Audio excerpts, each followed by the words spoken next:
అట్లా ఇస్తే అక్కడ ఏంటి పొలిటికల్ కంపల్షన్. అతనికి ఉన్న ప్రాబ్లం ఏంటి, అది ఇవ్వగానే ఇదిగో నేను ఎంతకాలం వాళ్ళకి దక్కనీయకుండా చేశాను, చూసారా ఇతను వచ్చేసి మొత్తం చేస్తున్నాడు చేతకానోడు, లేకపోతే ఆంధ్ర మనిషి అని చెప్తే. కాబట్టి అతనికి పొలిటికల్ సమస్య ఉంది. ఈ పరిష్కారం అంత త్వరగా అయితే ఇద్దరు ముఖ్యమంత్రికి హ్యాట్స్ ఆఫ్. కానీ ప్రచారం కోసం అయితే గత 10 ఏళ్ళు ప్రచారం చూసాం, మరొక 5 ఏళ్ళు చూస్తాం. 10 ఏళ్ల పాటు ఒక్క తెలంగాణ అనే సెంటిమెంట్ తోనే కేసీఆర్ కంటిన్యూగా ఉన్నారు కాబట్టి ఆంధ్రాకి న్యాయం జరగలేదను, రావాల్సినవి రాలేదని. 10 ఏళ్ళు పూర్తి అయిపోయింది. సీఎం కూడా మారిపోయారు, ఎక్కడ సీఎం కూడా మారిపోయారు. ఇద్దరు కూర్చుంటే అది త్వరగా సఫలం అవుతాయా అంటే ఆ యాంగిల్లో చూస్తే, లేదంటే ఇంకా తెలంగాణ సెంటిమెంట్ రేవంత్ రెడ్డి మీద కూడా పనిచేస్తుంది? సెంటిమెంట్ సంగతి పక్కన పెడితే నిధుల సమస్య ఒకటి ఉంది. రెండోది శాశ్వత ముద్ర.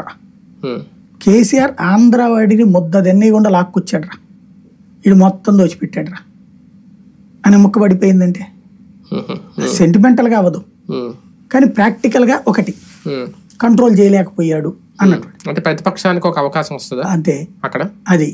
రెండోది ఈవెన్ బీజేపీ కూడా ఇవ్వడానికి ఒప్పుకోదు. అక్కడ బీజేపీ, ఇక్కడ బీజేపీ కావాలంటే అక్కడ బీజేపీ వద్దంట.